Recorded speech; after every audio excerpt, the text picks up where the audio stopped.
Hopefully you all are registered and here for our webinar titled How to Best Ensure ADA Compliance for Your Property's Website. This has been a big issue for years and continues to be a really big issue. So Megan and I are pleased to present this topic and hopefully give you some tips on what to do, what to look out for, and what to be aware of for this really important subject matter. For those of you that don't know me, my name is Jordan Schwartz. I'm a partner here in the Labor and Employment Group at Conn Maciel and have been here since we started, and I believe it was 2014.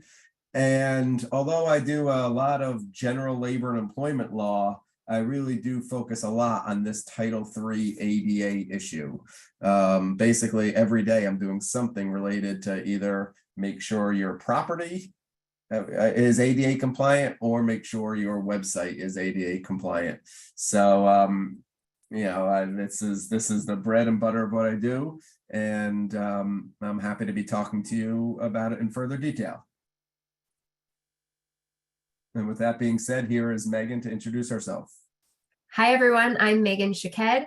I am an associate in Conn Maciel Carey's workplace safety and employment practices. I work out of our San Francisco office in California. So the ADA cases, as you'll hear, if you're not already familiar, are very common in California. So I work on those as those come in, and excited to chat with you today about the issues that we deal with every day.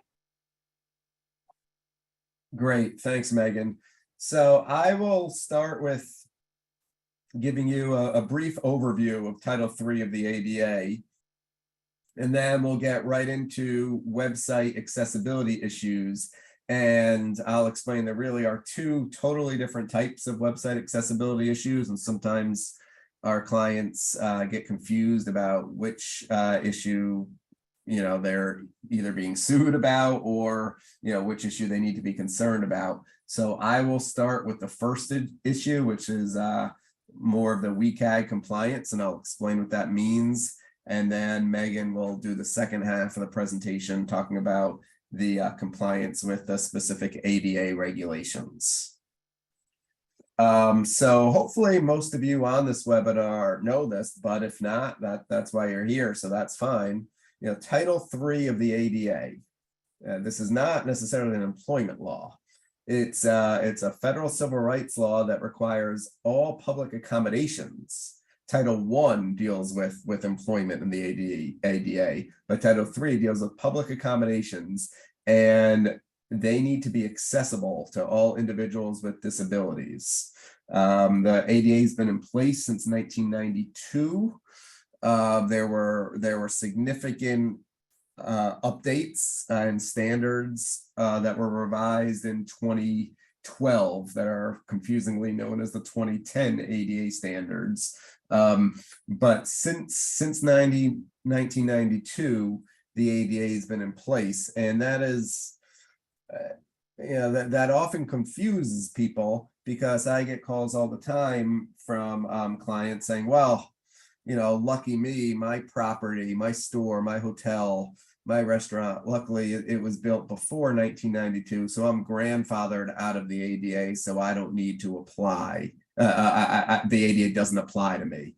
And I'm not sure where that misconception got started, but being grandfathered out of the ADA is just not a thing. That is just a misconception. Even if your property was built many years ago, you still need to comply with the ADA to the extent it is readily achievable to do so. There are some slight minor exceptions if you're a historic property, or if you're built into a mountain or some things of that nature, but for the most part, regular, quote unquote, regular properties that were built in the 80s or in the 70s or 60s still need to comply with the ADA. And generally the ADA prohibits discrimination against individuals on the basis of disability with regard to their participation and equal enjoyment in these places of public accommodation. So when you think about the ADA and Title III, you think about how it arises in brick and mortar buildings, such as lack of accessible parking spots, insufficient ramps or bathrooms that aren't big enough. And that all is regulated by the ADA. But in, I believe it was 2010, the Department of Justice, they're the agency, the federal agency that enforces Title III of the ADA, announced it would issue regulations to address website accessibility. So that's kind of when website accessibility began kind of taking, people began taking note of it. Of course, the DOJ never issued those specific regulations, but through case law and through individuals suing, and unfortunately, I will have to talk a little bit about case law, that's where the law on ADA accessibility, ADA website accessibility came into effect. So that is what I'm going to get into here in the next few minutes. And as I mentioned, the ADA, Title III of the ADA applies to all places of public accommodation.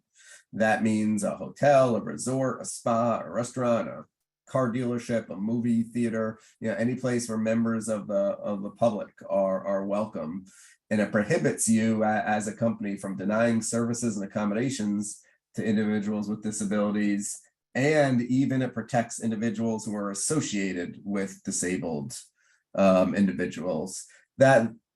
That is why, as an owner operator of whatever public accommodation you have, you really need to make your goods and services available to and usable by individuals with disabilities on an equal basis with members of the general public.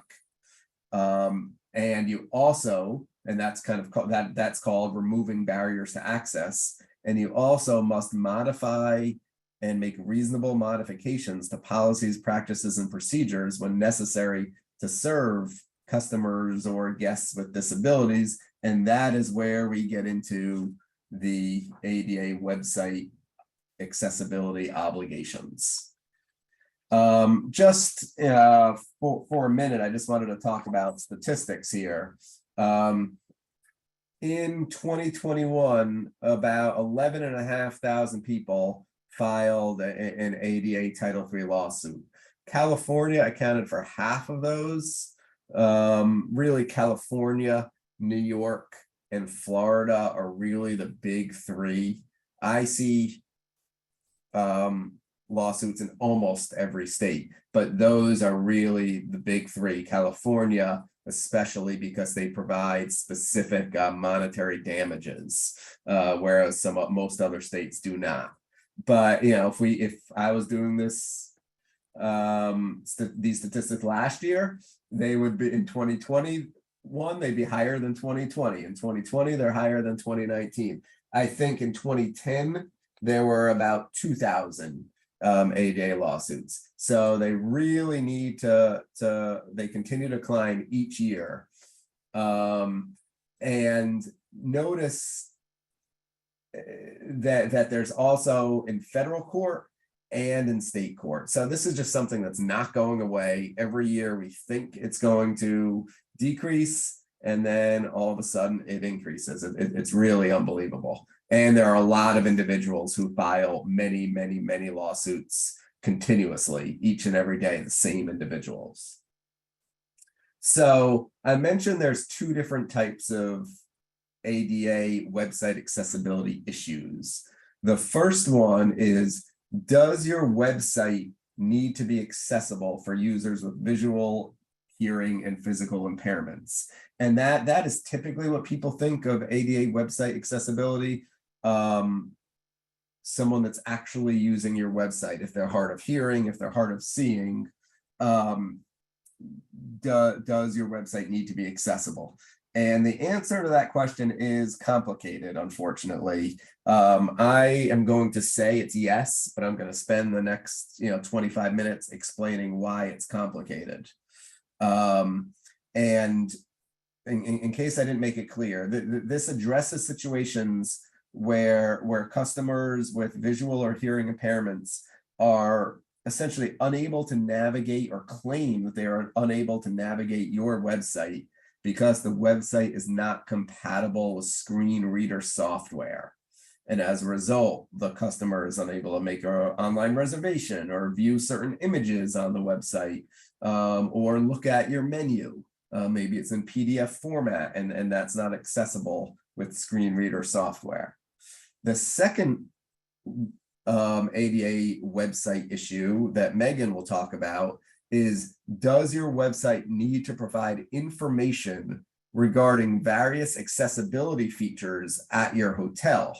And the answer to that is an unequivocal yes. So if you are an owner or operator of a hotel, this is the easy one. You need to provide information regarding the physical structures at your property. If you have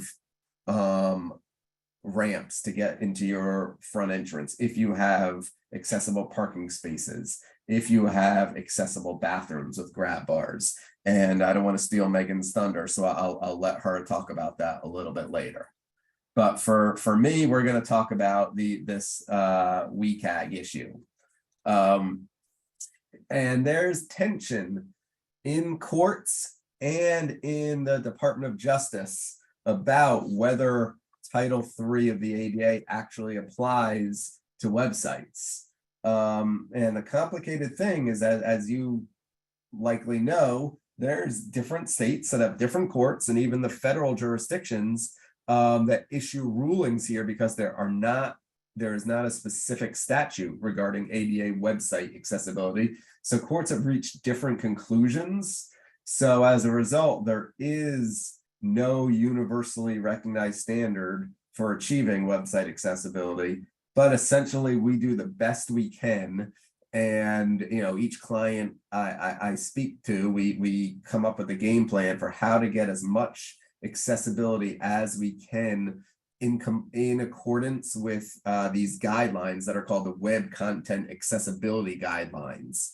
I believe there's now a 3.0 version available, but still it's 2.1. That is what you as an organization, if you want to write down something, write down that your organization should be in compliance with WCAG 2.1.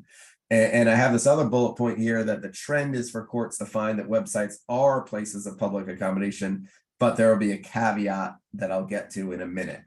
But before I get to the courts, as I mentioned, the DOJ stated in 2010 that it was going to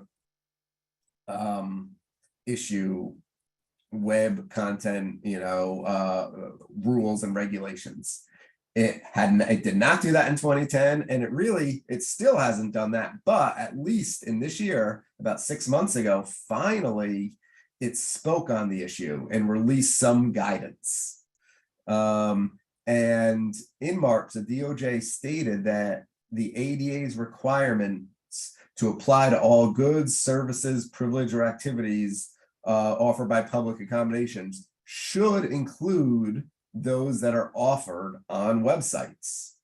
The DOJ listed characteristics of websites that are inaccessible to people with disabilities. It talked about poor color contrast, reliance on color to provide information, and I'll get to some of this in a little bit more detail later.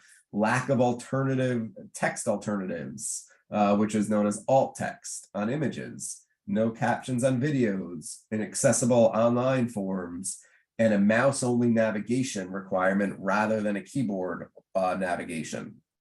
So the guidance didn't say what you need to do other than that businesses can currently choose how they will ensure accessibility of websites. But it did identify WCAG, like I mentioned earlier, as helpful guidance for companies subject to Title III of the ADA. And the guidance also said that businesses open to the public must take steps to provide appropriate communication aids and services where necessary to make sure websites can effectively communicate with individuals with disabilities. So essentially, what the DOJ said was, even though as a business you might have some flexibility on how to comply with the ADA's general requirements of non-discrimination, you still need to make sure online services are accessible. So does it help that much? Not really, but it does help at least a little bit to show what the DOJ is thinking right now. Unfortunately, it gets complicated though, because we also have to figure out how that guidance relates to actual court decisions. And this is where I need to talk to you about a few different court cases. The real biggest one, at least initially, was Gill versus Winn-Dixie. And I've litigated a few cases against Mr. Gill.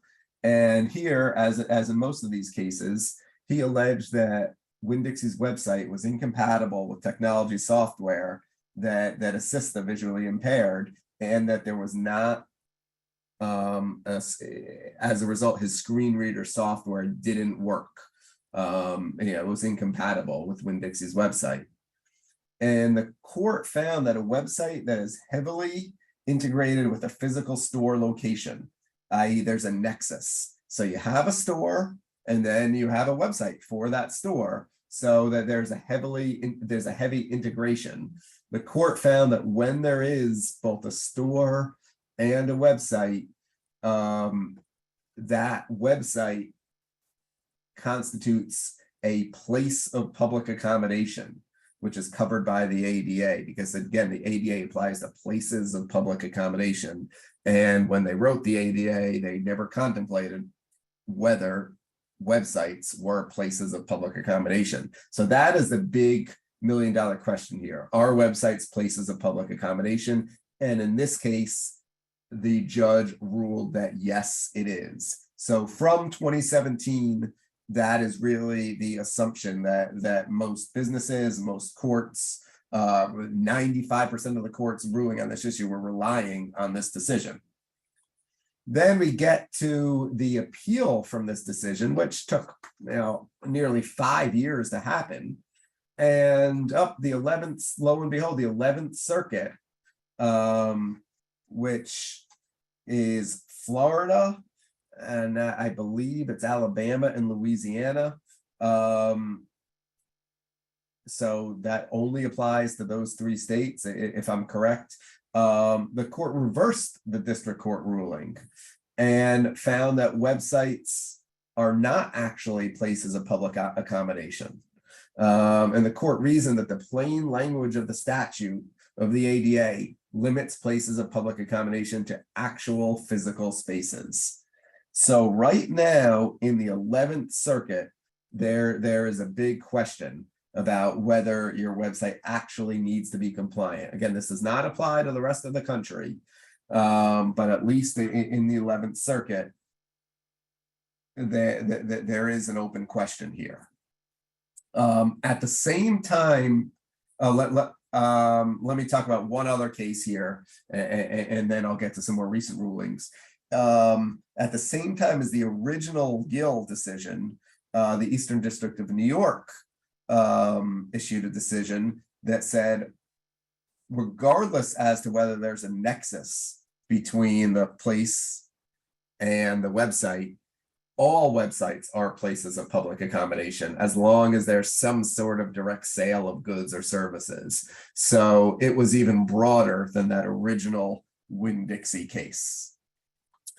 Now, however, you get to a state court in California just 2 months ago, where the plaintiff, who was visually impaired, alleged that an online retailer discriminated against him because its website was incompatible with screen reader software.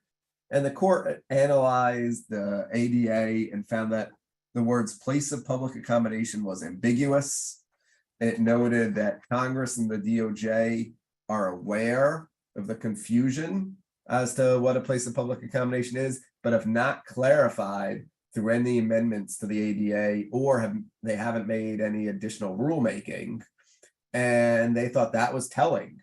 Basically, by Congress and the DOJ not doing anything and being aware of the confusion, this court at least believes that they don't want to speak for Congress and the DOJ, and thus it would be contrary to the ADA and Congress's intent to conclude that online retailers are places of public accommodation. So at least in California right now, and this isn't the Supreme Court of California, it's only a Court of Appeal case in California. Online only businesses will be treated differently than brick and mortar retailers that have an online component. So if that is anyone on this webinar, that is really, really something important to keep in mind. However, this also needs to be, analyzed in the context of the famous Domino's case from 2 years ago, where once again, someone who had limited vision sued, tried to order pizza, couldn't do it on the website, and then sued Domino's, stating that they violated the ADA. And the Ninth Circuit held that Title III of the ADA does apply to websites, at least in this case with a physical store, and suggested that lower courts should reference WCAG when structuring remedies. So again, at least Domino's that has a physical store, the court found the Ninth Circuit, which applies to California, Hawaii, Oregon, Washington, states that you do need to have a compliant website. And interestingly and importantly, Domino's petitioned this case to the United States Supreme Court. But the Supreme Court denied cert, which, many people viewed as a tacit, almost admission that they didn't want to overrule this case, and almost, while not necessarily, could almost be interpreted as rubber stamping this decision. So at some point, we do think the Supreme Court is going to have to hear on this. The composition of the Supreme Court could come into play. But as of now, this is really the highest level case from on the Ninth Circuit, saying that the websites are places of a public accommodation, and then you have the 11th Circuit saying websites are not places of public accommodation. But the last thing we want, our clients to do is to get sued over this issue, because this is extremely costly litigation to have to do discovery into your entire website. Formation and history and codes is really, really not something you want to spend your time doing. So we do recommend that you try as best you can to make your website ADA compatible. If you're in Florida, there's perhaps a different analysis that could be taking place, but really everywhere else, we do recommend this for our clients. So I had mentioned this a few minutes ago, and I just want to get into it in a little bit more detail. The common issues you need to be aware of are: one, menus in PDF format. If you're a hotel or you're a restaurant and you have menus in PDF format, it's possible that you've created menus that are compatible with screen reader software, but more often than not, PDFs are not compatible. And we just see a lot of lawsuits of people saying, I wanted to come to your restaurant, but I couldn't read it because your menu was in a PDF format. So now we are suing you. Any type of pictures, symbols, maps, diagrams on your website, if they don't have written descriptions, they're not compatible with screen reader software. Any links that just say click here. Text as an image file as opposed to HTML. And on the next slide, I'll mention alt text again. And people don't quite realize this, but requiring navigation only with a mouse.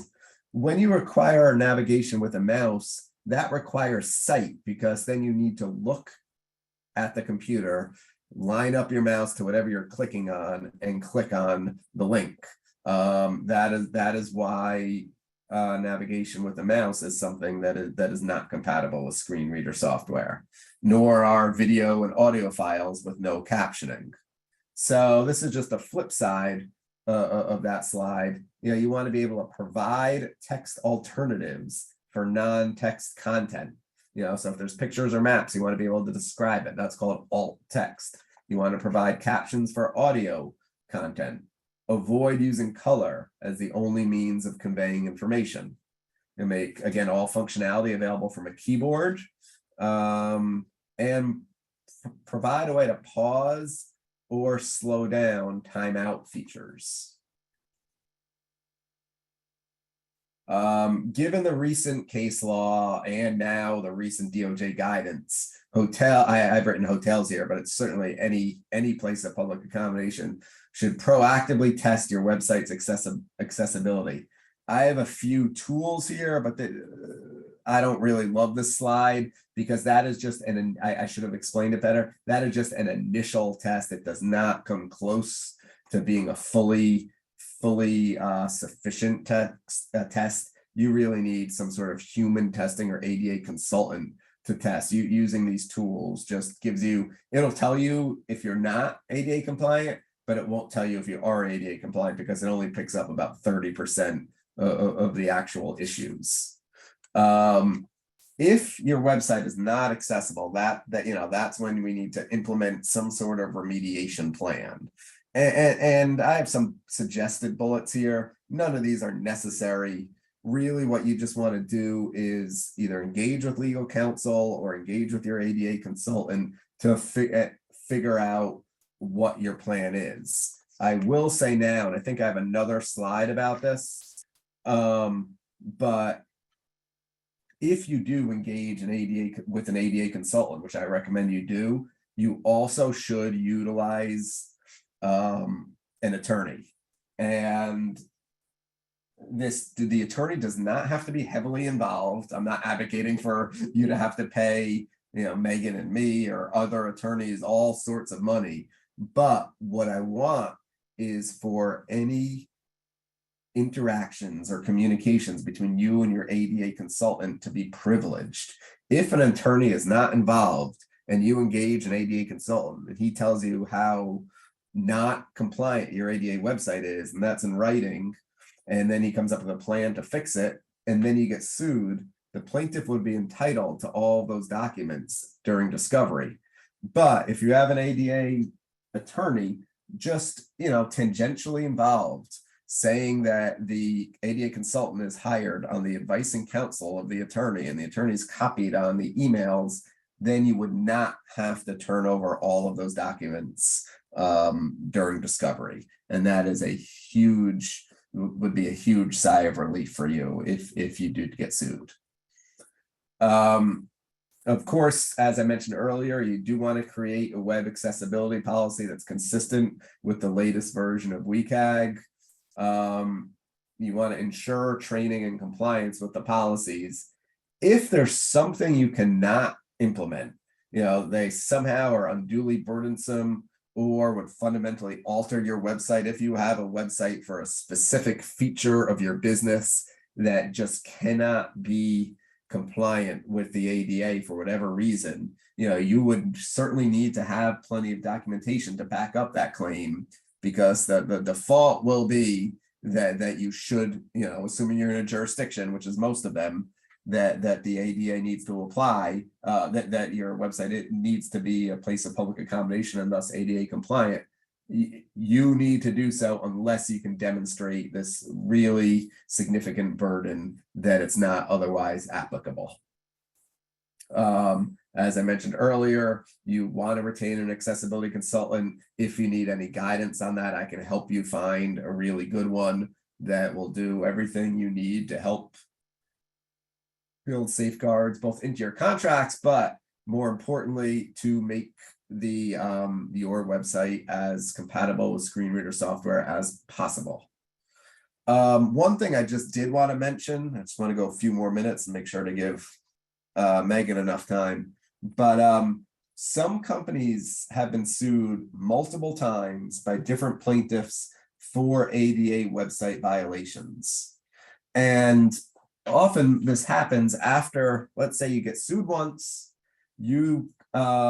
let's say you settle with this plaintiff and you say, you know what, within the next 12 months, we are going to agree to make our website ADA compliant. Then 3 months later, and you haven't really gotten too far, in making your website ADA compliant, but theoretically that's okay because you have a year to do so. And then 3 months later, you get sued by someone else. And the client also thinks, well, that's ridiculous. I'm in the process of fixing my website. The plaintiff already agreed to this. The problem is the initial plaintiff did agree to it. And contractually, that plaintiff cannot sue you for the next year. But that does not prevent any other plaintiff from going to your website and seeing that it's not compatible with screen reader software and then also suing you. So regardless of if you're being proactive and looking at your website on your own, or if you've gotten sued and have entered into a settlement agreement, you want to fix your website as expeditiously as possible. I advise clients try to get as much time for the settlement agreement as possible. If you can get 2 years, great. You want as much time as possible so that plaintiff can't sue you and gives you wiggle room, in case a pandemic occurs or in case something happens where you can't fix the website. But at the same time, to reduce your legal exposure, you want to try and fix your websites as soon as you can. And here's just a case called Haynes versus Hooters of America, if you want to look it up, that talks about this exact issue that I just mentioned. Here's a few other cases. I'm just not going to get into them now. I just don't want to bore you with case law. But these slides will be available to you, and you can always look at other interesting cases on this exact same issue.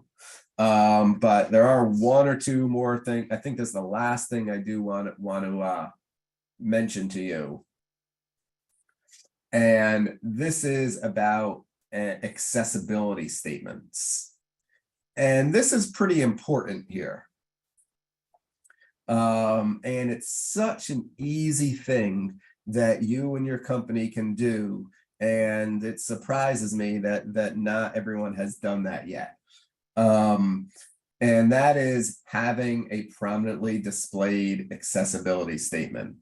Having one reduces your potential legal exposure for an ADA website claim. At a minimum, it should include language that your website and your store, your hotel, your property are both accessible to all guests. And it should, quite simply provide a phone number or other contact information regarding potential accommodations that can be made. It's a pretty simple thing. It just says, for anyone looking at this website, we are doing our best to make our website ADA compliant and make our property ADA compliant. These are the steps we have taken. If you have any questions, please contact me at the following information. At the following. And just first of all, people that sue, even seeing that, they will at least potentially not be as annoyed if they find that your website isn't compatible. They might contact you to get some help instead of just resorting to the courts. And any interaction you can have, if you can make it positive, that's a big help. So that's one thing. Two, it gives them someone's information, again, to at least have a person's name instead of just saying, oh, I can't use this, I need to go to a court. And it lets them know the steps you were taking instead of saying, oh, this website never even took ADA accessibility into account. I want to sue them. It really does reduce the tension. And just, kind of lower that tension, and just really, it's very rare that a plaintiff will sue a company that has an ADA accessibility statement. It's not impossible, and I'll get to this case in a second, but it really helps with the potential plaintiff as both to, as I said, to lower the tension and then to actually show the plaintiff that there was a procedure he could have used. And that gets me to my next point. Not only does it help with the potential plaintiff, it actually helps with the court. the court can actually look at this statement and say, as a result of that statement, I believe you as an employer, as a company, are not guilty of violating the ADA instead of being guilty. And this one case here is when an organization sued an individual sued an organization that owned a playhouse. And the playhouse stated on its website that audience members were prohibited from bringing outside food into the theater. A person with disabilities sued, claiming that that policy was discriminatory because it dissuaded her from buying, or it dissuaded her from buying a ticket to see a show because she was required to have snacks with her at all times to stabilize sudden drops in her blood sugar. So as a result, that policy was discriminatory against individuals with disabilities. Interestingly, the theater, they wouldn't have had anything to point to, but they argued that the plaintiff never called to ask whether there were any exceptions to the policy that might allow her to bring in snacks, despite it having a prominently displayed policy, an accessibility policy on its website, stating that guests with accessibility questions could email or call the theater directly. And the court, the court was smart about this. The court found that the plaintiff must have seen the accessibility policy because she saw the policy that said they were prohibited from bringing outside food into the theater, and the accessibility policy was right there. So the court also rejected the plaintiff's broader allegation that she wanted to visit the theater at some unspecified time in the future if the alleged barriers to entry were fixed, and she could not. They said that she could not establish standing, and that is one other defense as a property owner or operator you have, is that you don't think the claim is legitimate, and you can argue that as a result the plaintiff doesn't have standing. But here the main focus is, the plaintiff wasn't dissuaded by the accessibility statement, like I explained earlier, often is the case, but then at least the court pointed to it and said, the property did everything they needed to do to give the plaintiff a roadmap for what to do, and the plaintiff consciously chose not to take advantage of that roadmap. So how can the property still be liable? So long story short, if you don't have an accessibility statement, contact me, contact Megan, contact someone else you work with, and let's just get one up on your property's on your company website, as that would really, really be a very quick and easy thing you can do and could save you a whole ton of headache down the road. And with that being said, I'm going to transition this to Megan so she could talk about website accessibility issues for users with mobility impairments. Great, thanks, Jordan. So this next section will be the discussion of essentially compliance with the ADA requirements with respect to describing the various accessible features of your hotel. So this is distinguished from what Jordan was just talking about people being able to essentially read or otherwise get the information that is on the website. This is about the actual content of the information that's available on the website. So the hotel websites, as Jordan discussed, are subject to the ADA, and there are specific regulations, ADA regulations on point that apply to, in this case, hotels. And these requirements are essentially stemming from the regulatory requirement that places of public accommodations that operate places of lodging, so a hotel, must modify its policies and practices to make sure that individuals with disabilities are able to make reservations for accessible guest rooms essentially in the same way as individuals who do not need accessible rooms. And so that's where the requirement for providing specific information stems from, because somebody without disabilities says, I need a room, I need a room with 2 beds or something like that, and that information is available on the website, then great. But if somebody with disabilities says, okay, I need a a room with 2 beds, but I also need, a certain kind of accessible bathroom, then that sort of information is what we're talking about adding to the website as well. So the other part of the regulation, moving on to the second slide, is that so they have to be able to book the room in the same way as individuals without disabilities. And there also has to be protection so that the accessible guest room is held, essentially kind of made available for individuals with disabilities until other types of guest rooms have been rented. So essentially, this requires hotels to hold the accessible rooms until all other rooms have been booked. And only at that point, when the hotel is fully booked, then the accessible rooms can be booked out. But the idea is that you're essentially saving the accessible rooms in case somebody with a disability needs them.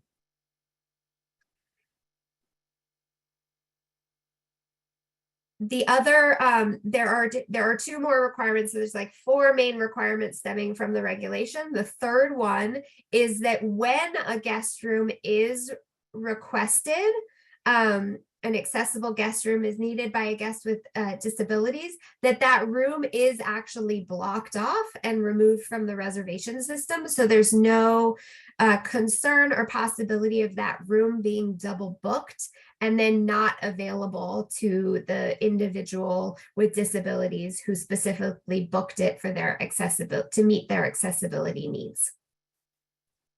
And then the fourth regulation is related to that as well, so that there's a guarantee that the specific room that the person rented is the room that they're going to get. And the theory behind this is, oh, well, I rented an accessible room, and yes, we provided you with an accessible room, but there can actually be a difference from room to room. So if the person specifically booked the room with, say, a roll-in shower, then, simply providing them with another accessible room that maybe has a bathtub would not be adequate and would not be in compliance with those regulations. Then apart from those, 4 regulations, the final one is what we'll spend a little bit more time talking about, which is specifically identifying and describing the accessible features of the hotel in general and the guest rooms specifically. And what the regulation requires, although admittedly this leaves lots of room for dispute, which is why Jordan and I spend so much time working on these cases, is that the information provided about the hotel and the room has to be and provide enough detail to reasonably permit individuals with disabilities to assess independently whether a given hotel or guest room meets their accessibility needs. So what does that mean? Well, it's certainly where the rubber meets the road in a lot of the website accessible information lawsuits that we see, because as you can imagine, there's some room for interpretation, and what one individual may need to assess his or their accessibility needs may differ from somebody else. So sometimes we will, have one person saying, sure, this amount of specific details what we need to see on the website. And then another ADA plaintiff will say, oh, well, that's not adequate for my needs. I need more information. And as you can imagine, these lawsuits can be a bit easier than kind of the traditional brick and mortar claims, because in theory, notwithstanding the capabilities of Google Maps, in theory, somebody who's bringing a traditional brick and mortar claim should be visiting the hotel and looking around to see what the reception area looks like, what the parking area looks like, what the pool area looks like, what any common areas look like, maybe even peek into a room. But for the website accessibility claims, they can essentially work up the information that they need to bring a lawsuit from the comfort of their homes by simply logging onto the internet and checking out these hotels' websites. And in order to, we'll talk a little bit more about standing later, but they're essentially arguing that they had a desire to visit the hotel, but they were not able to because they could not adequately assess whether the hotel could meet their accessibility needs. So that begs the next question, which is, what is enough information to provide? And because the regulation is somewhat limited, there is no bright line rule. We can get some information from DOJ guidance, we can get some information from case law, but it is a challenge to kind of gives exactly what information will be sufficient for every single case. The more information about the accessible features of the hotel, the better. The more likely you are to be able to point to the plaintiff, no information regarding that, that feature was mentioned on the website, that, details about those aspects of the hotel and the guest rooms were available on the website in one, manner or another. So there's some general guidance we can certainly give on the next slide for the kind of accessible information that we would want to see on the website. So we usually see typically see it in a couple of ways. Jordan mentioned having this accessibility note on the website. Sometimes there's a general page within the website that provides kind of some generic information about the hotel, about particularly common areas, right? So access to the reception area, access to any areas where any guest of the hotel or even just a member of the public visiting the hotel may visit.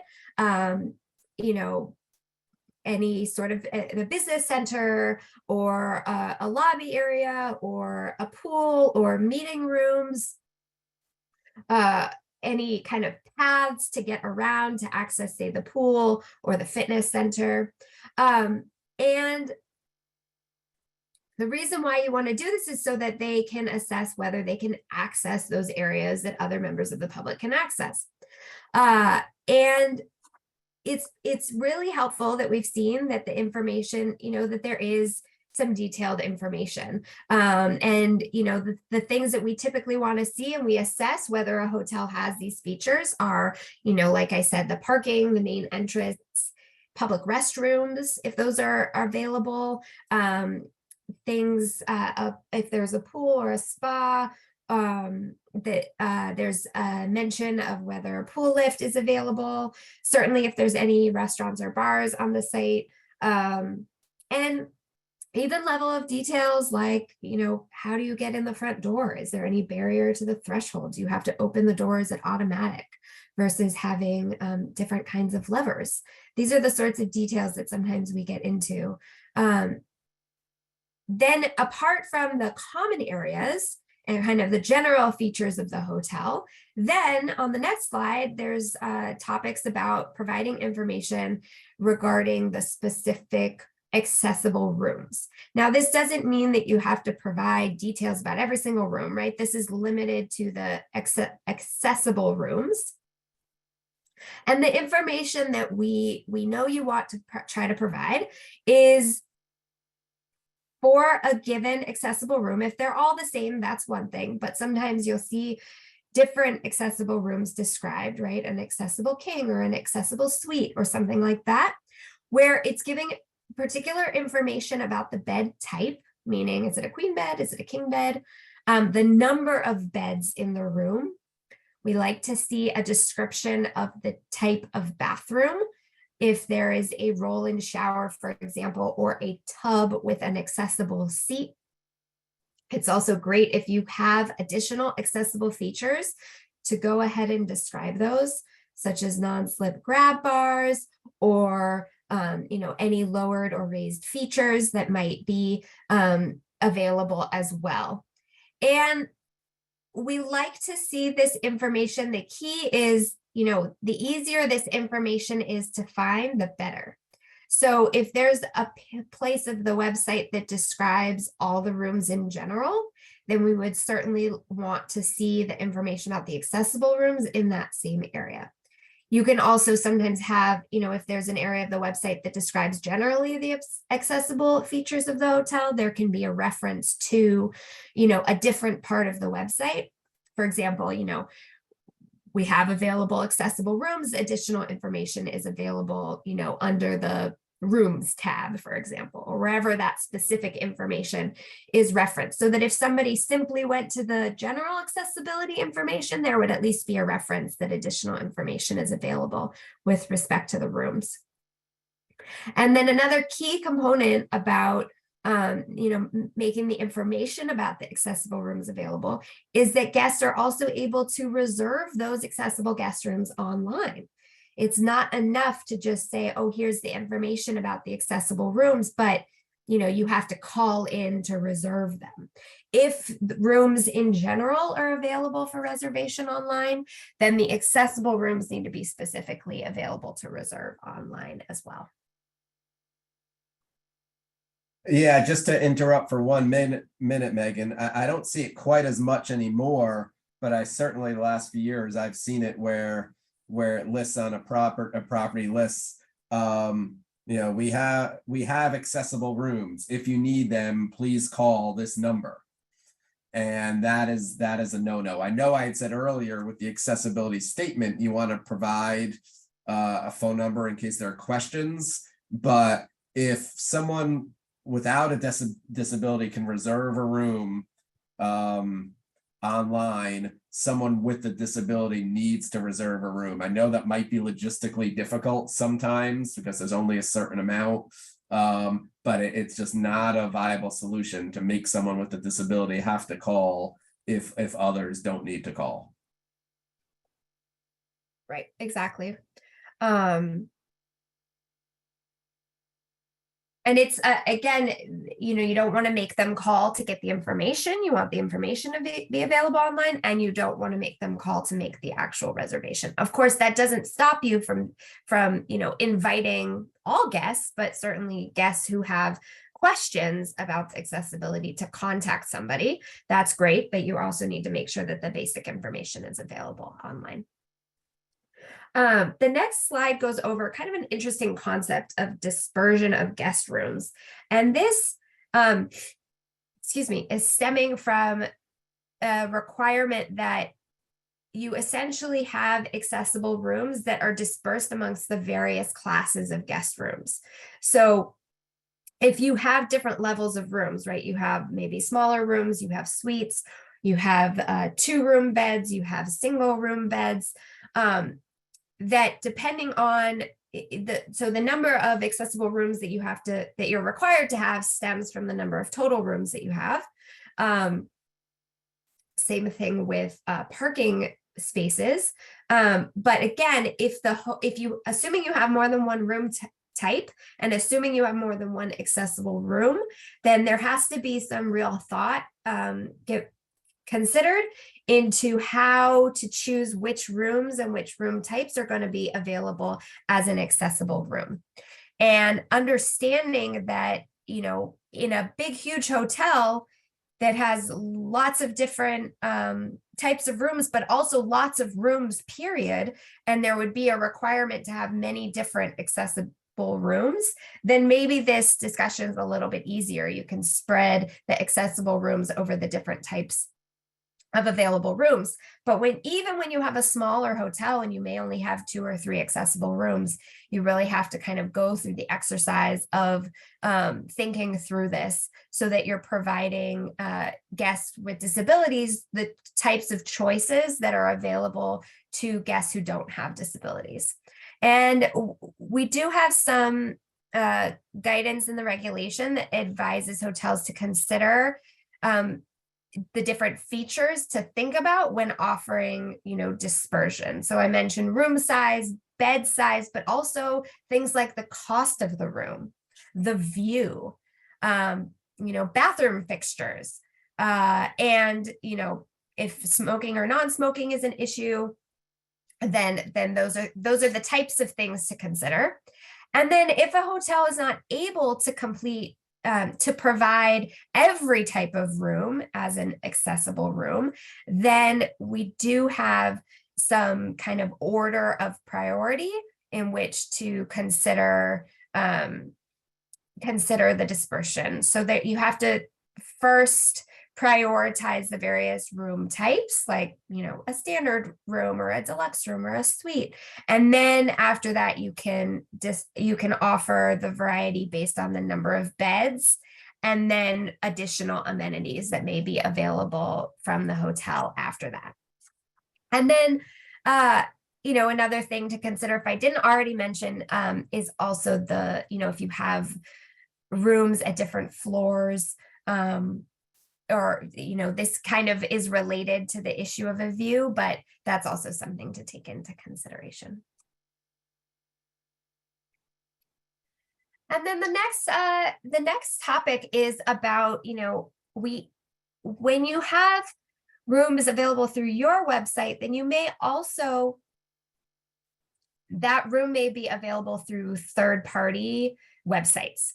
And so we saw a slew of lawsuits against hotels based on the failure of the third party, think the Expedias of the world, a violation based on their failure to provide this accessibility related information, and also their ability to allow a guest to reserve an accessible room directly through them.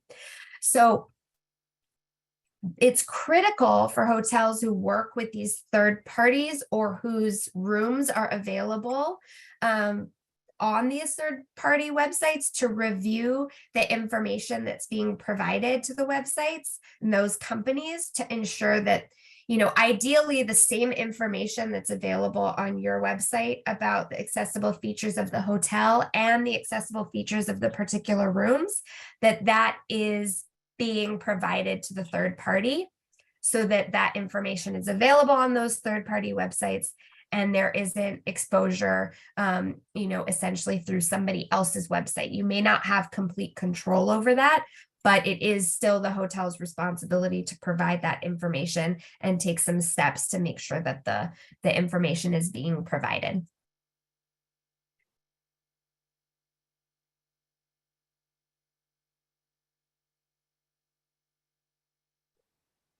Excuse me.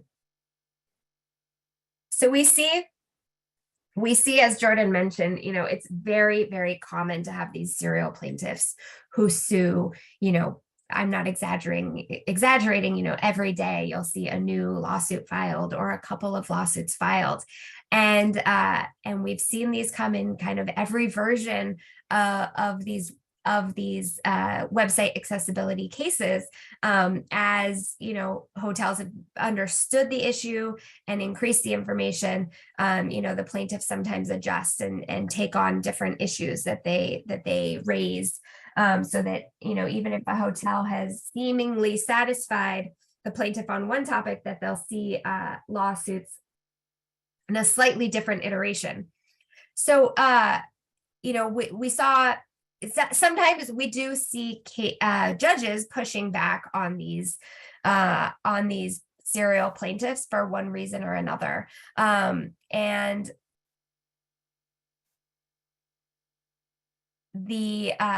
one of the reasons that we see courts pushing back is based on standing.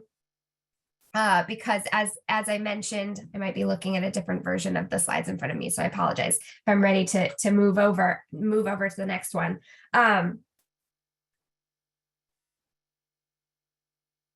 Thanks, Jordan.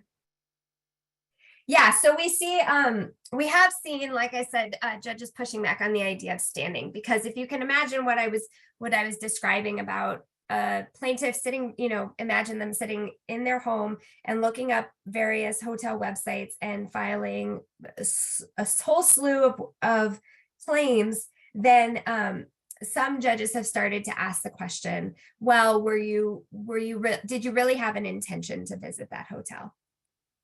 And every once in a while, we see a serial plaintiff where there's a real question about their disability even, and whether their claims are sufficient. So sometimes we do see courts pushing back.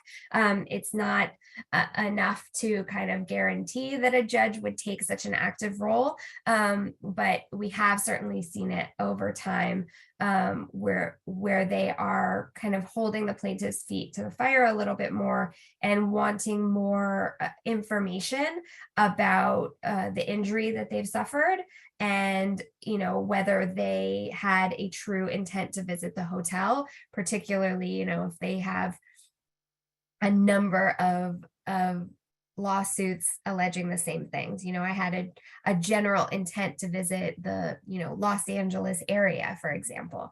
Well, you can only stay in one hotel at a time, so some judges have started to pay more attention to that. On the next slide, I think this is just getting into more detail about this particular serial plaintiff's case. If you are interested in kind of knowing a little bit more detail about an example of one of the cases, but that's we've seen the same sort of story play out in other cases as well. And so at the end of the day, the accessible features of the hotel and the guest rooms, it's really important to be reviewing the information, making sure that it is available online on a hotel's own website and on any third-party websites that are making the hotel rooms available. And also that the information on there is accurate. Sometimes hotels make changes over time. Accessible features are added. It's really important that the information on the website is accurate.